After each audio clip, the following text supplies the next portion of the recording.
San Antonio Spurs blessed us with twofers. They gave us a twofer, guys. They gave us Mitch Johnson and Devin Vassell after a very tough loss. Let's see if we can listen and there's anything we can take out of this, okay? They were absolutely trash today.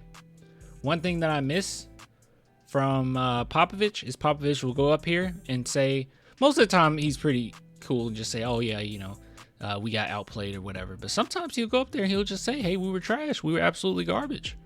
We could have done better. What was that? Mitch doesn't really give us a lot of that.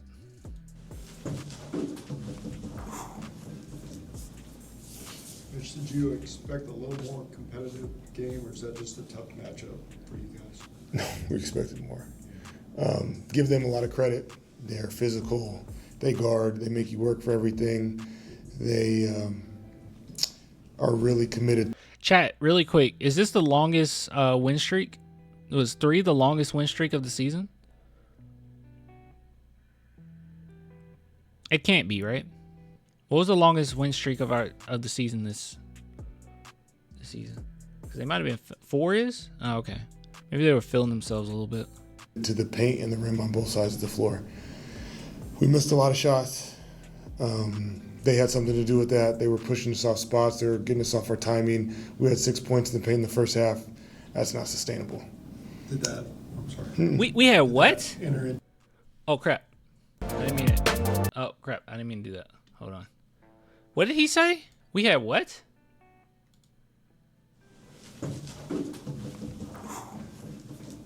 Credit. They're physical. They guard. They make you work for everything. They are really committed to the paint and the rim on both sides of the floor. We missed a lot of shots.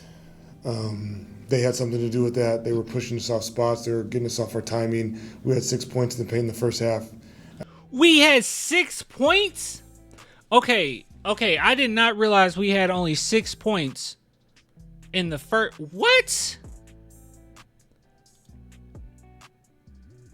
That actually changed my entire perspective. Okay, kudos to the Spurs for adjusting in the second half, because we ended with 36 points in the paint. My God. Once again, I've said this before, I'll say it again. Doesn't really matter. You know, we're going to get a good lottery pick or whatnot, or we're trying to. But this doesn't make sense either. Okay, I'm not really that keen on this starting lineup. It doesn't do it for me. Okay, it doesn't do it for me. It's much better than what it was when we had Fox and they tried to force Fox with Chris Paul and with Biyombo and Barnes. It makes no sense. But this team right here, who's running the pick and roll? You can't go to there's no pick and roll here. There's no pick and roll action. There's no finishing at the rim. Biyombo 25 minutes 0 for 3. There's no finishing at the rim. Doesn't make a lot of sense. Sohan only took 4 shots. But you could have started him. Very strange. Very strange. I mean, we've been starting him at center this whole time. Why not? Like, I don't know. Probably would have lost anyway. That's not sustainable. 6 is crazy, though. Did that? I'm sorry. Did that? Castle adjusted, not the team. Yeah, Castle's that guy, right? Or that long drought without a field goal, about 10 minutes. Yeah, I felt just a little bit of everything. We missed some decent shots. We didn't play through the initial resistance or physicality that they showed. We got pushed to the sidelines a lot. We weren't able to gain advantages. We didn't set good enough, physical enough screens. I know he was not about to say physical enough screens. I wonder why. And to be honest, to be able to hold's probably the wrong word, to give up 60 points in a half when your offense is that bad actually puts so much pressure on your defense. I thought we were actually playing okay defensively. Are we sure Sohan is better than Duren? I think so. I think Duren is pretty elite what he does, you know, being a rim runner around the rim and everything. But I think Sohan is more versatile overall. So I think in the long run, you'll get more utility out of a Sohan, you know, in a playoff situation than maybe a Duren. In a playoff series, I mean, you know, because there's so much adjustments that have to be made, and having a player that can adjust to a lot of different situations is really good. I thought in the second half we had a better response. We came out and we moved the ball. We played with more intention to get the ball in the paint and gain some advantages for our teammates. JB talked before the game about Devin looking more and more like a lead guard, like he's wanting to carry the team. I guess on a positive note, he did it again tonight. He came out pretty strong. Yeah, I thought he was aggressive. I thought he was one of the few guys in the first half that was intentionally trying to fight for spots and space, and you saw that. I think he had almost half our points, so he was a bright spot there in the first half, and then even the second half. And it was even, again, some plays that won't show up as scoring. Or It wasn't all bad. I like the energy that we came out of the locker room in the second half, but it really is just an impossible job after the first half. Yeah, you really screwed yourself. In the second quarter, you had 12 points. I'm still not over the 6 points in the paint. I was not aware that they only had 6 points in the paint. On the box score, but he had some physicality plays tonight that he didn't have when we played them in Austin. So it's just, again, another example of where he is impacting the play that doesn't necessarily show up in the box score. Pistons are a much better team, Chandler. Cleveland, that's not going to be an easy one either. What are you hoping to see? Some carryover and to kind of build upon the second half that we had here. Thanks. Thank you. Good stuff. Good stuff. Not really. Not really.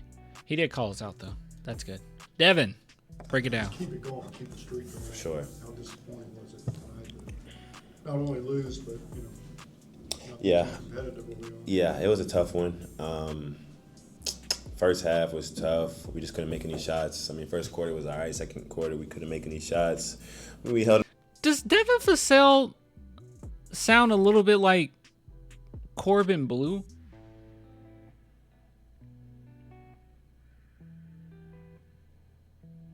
Does he sound a little bit like Corbin Blue? Held them to 60 points in the first half, so I don't think it was necessarily our defense, but for us to have to keep getting back in transition and not having a set defense and then playing like that, I mean, what were we down, like 24 or something like that at a half? Like, it's tough to climb back, especially. Okay, this is gonna bother me. I know this has nothing to do with the segment, but I gotta look this up. All right, you guys can watch Devin. I gotta do something. It's gonna bother me. With a team like that, so we got stuff we got to clean up. The good thing is that we're not saying it was our defense. Some nights it's just like that on the offensive end where the ball just doesn't go in, and that was just kind of how it was. We just got to be more aggressive though. When teams are being physical with us, we got to still be able to get in the. All right, hold on. Cam, are we white or black? We're whack.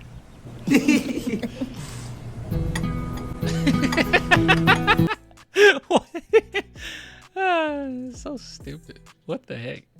What movie is that? Disney Channel was weird, man. Paint. Coach said we only had 6 points in the paint in the first half, which is terrible. So we got to just stay aggressive. Is it just a matter of willpower when you're facing a team like that that make it tough to get to your spots?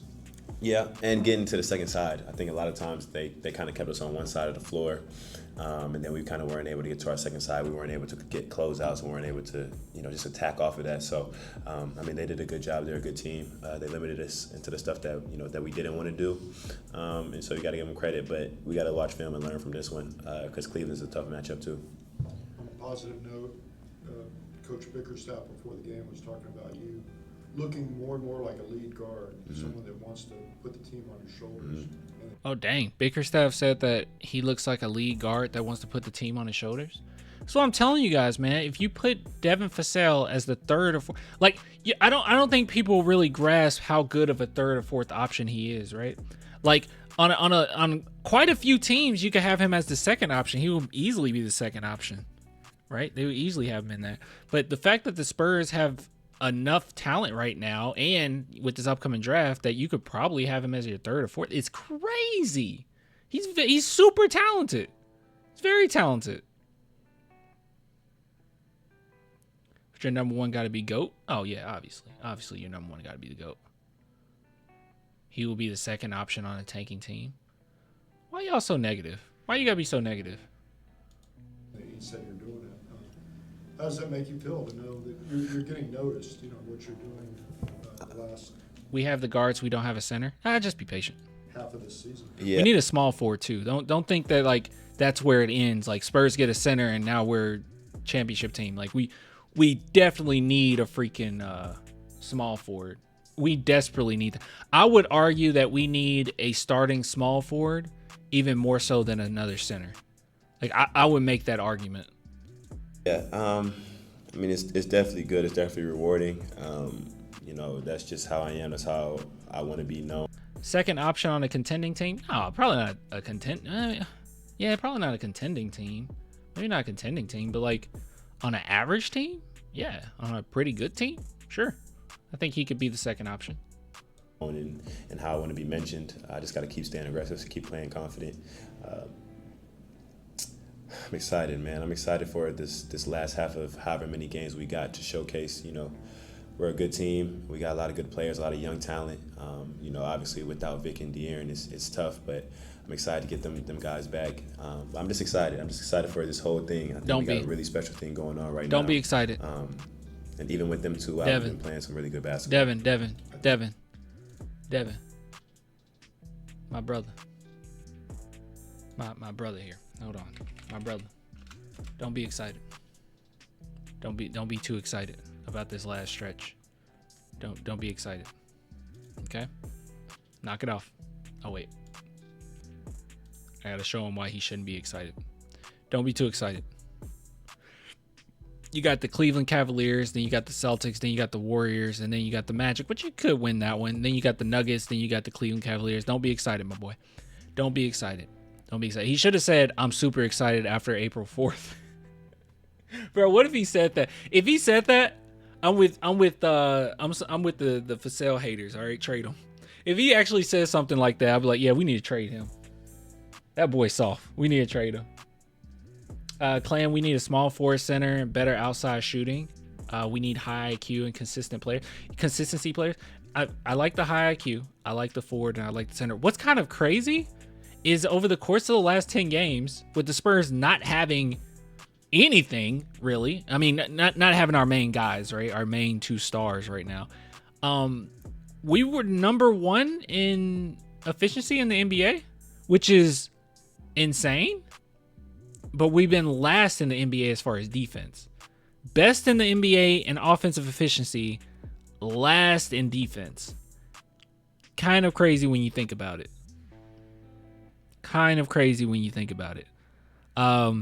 So I think the Spurs are capable of scoring, right? Like they can put points on the board, even with the lack of. I mean, look at these numbers, guys. All right, so obviously the Pistons was terrible, but the Raptors, 123, 128, 120, 109, 119, 134, 126, 129, 124. They can put up numbers. They can genuinely put up numbers, right? I think that you need a backup center, like you guys said, and we need a starting small forward, and that small forward preferably being a two-way. I think that would be nice. I think you're good to go at that point. I think that's a playoff team. You get those two pieces over the course of this offseason, and you're a playoff team. Then you're a playoff team. And I mean, I hate that it had to go down like this, but we're going to have Wemby. Guys, I was really worried about Wemby going out and playing overseas over the summer. I know that might seem pretty messed up. Maybe it's selfish of me, but I really wanted him to be able to hone in on his game. So hopefully he will still be around the team, the trainers or whatnot, and he can work on certain aspects of his game in San Antonio. And then, we're good for next season. Hopefully he can, I don't know how the process works, but hopefully he can put on, just a little bit more weight, that get some more strength. And then we're looking good for next season, right? Because one thing that we just heard Coach Mitch Johnson bring up is the resistance, right? Like, I won't play it again, but I don't actually. maybe I should play it again. One thing that he said is, when there was resistance, we didn't really fight back. And that's one thing that's been a problem with Wemby. That's been a problem with Wemby for the last couple seasons, right? Since he came to the league, is that when there's a little bit of resistance, when there's a little bit of pushback, he can't fight through it. He automatically defaults to pass up the ball. I thought in the second half we had a better response. We came out and we moved the ball. We played with more intention to get the ball in the paint and gain some advantages for our teammates. Wait, was Pushed it? the sidelines a lot. We weren't able to gain advantages. We didn't set good enough, physical enough screens. And to be honest, to be able to hold's probably the wrong word. Where is this? Didn't play through the initial resistance. There it is. Didn't play through the initial resistance. That is a issue with this team. And it starts with our star. It happens with Wemby all the time. Like that's the only true flaw I can say of Wemby's. That's going to change. It's going to change, but that's the only thing. Is that he can't fight. Maybe he's just not capable of doing it, but he doesn't even try to fight through any type of resistance. You push him out of his spot, it's over. Like the ball is out of his hands. You give him a little bit of resistance, that's a wrap. The ball is gone. He's not holding on to that, So that would be nice. I would keep Julian as a backup small forward. Yeah. Dude, Julian Champagne's contract is crazy. I think he stays on the team. I also think Blake Wesley stays on the team. I don't know what the Spurs are going to do with Malachi. I'm not quite sure, right? I thought Popovich did a good job of utilizing Malachi, but I don't even know if he was fully bought in. And Mitch Johnson completely isn't bought in. I think Blake Wesley stays. I think they might think of something for Malachi. It's just going to be so much talent the Spurs are getting in. I just don't know if he'll have a spot. That doesn't mean he doesn't have a spot in the NBA. I think he'll be a fine NBA player anywhere. But, yeah. Would you be upset if Vassell was thrown in for Herb Jones, Trey Murphy trade? No, I wouldn't be upset at that. It's good players. Clan, I agree with you. He needs to put San Antonio first, and once he got his shot bag selection like top players do, then he can play for France. Well, I think that this upcoming like this wouldn't be an every year thing, right? Like he was only doing it because you can't do this every year. But at the same time, there's some very obvious flaws that I would hope that Wemby would work on. And you're not going to work on it playing overseas. Like, it's just not going to happen. You're not going to be able to gain strength, and you're just not going to be able to do any of that. Main thing at that point is maintaining and staying in the shape that you're in. And we don't need that. We need him to improve. Anyways, that's all I have to say. It's confirmed he's playing overseas this summer or what? It was confirmed, Caps. So it was confirmed that Wemby was going to play overseas, but after the incident with the blood clot, that's not. More than likely, that's not going to happen now. Like it's just not going to happen. But before it was confirmed that he was going to play overseas, and I was like, oh my god, another summer gone. And I thought the Olympics definitely was justified. Like, I'm not saying that wasn't justified. All right, last comment. Next season starting lineup: Fox, Castle, Vassell, Sohan, Wemby. Hopefully we can get a small forward, and at that point, if we got a small forward, I will move Castle to the bench. And that way you can have your power forward. So that's really solid, by the way. Fox, Vassell, another small forward, Sohan, Wemby. That's what I'm hoping for. But there's no guarantee Harrison Barnes isn't here. So, yeah, I would probably still move Castle to the bench, even though he can fit in that. But I don't want to move Castle or Vassell to the small forward position if you don't have to. And then more than likely we won't have Chris Paul, right? I don't think Chris Paul will still be here. So, I don't want to waste it. Just have him come off the bench with fresh legs and run point guard. Do you want Barnes back? Yeah. I think Barnes has been a great addition to the team. And he's one of those players that I think that he has an impact, and not many players have this, but he has an impact whether he plays or not. And that's what I really like about him. Probably not. I would rather sign him as a coach. Who, Barnes? Well, hey, that's what I said. He has an impact whether he plays or not.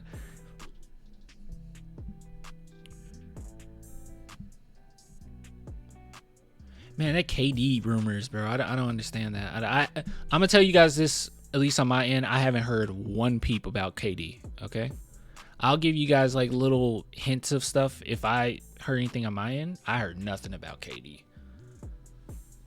I think that's all just speculation at this point. I've heard nothing indicating the Spurs will go after KD. Usually, if I'm gonna tell you guys something, okay? I'm gonna tell you guys something. If I've heard something, sometimes I can't just blatantly say it, but you'll see it through my actions, right? You start paying attention to some of the subjects. If the subjects start going in on a certain player, like we did with Fox, then that means I heard something. All right, that's what you can base it off of. All right, ending this segment.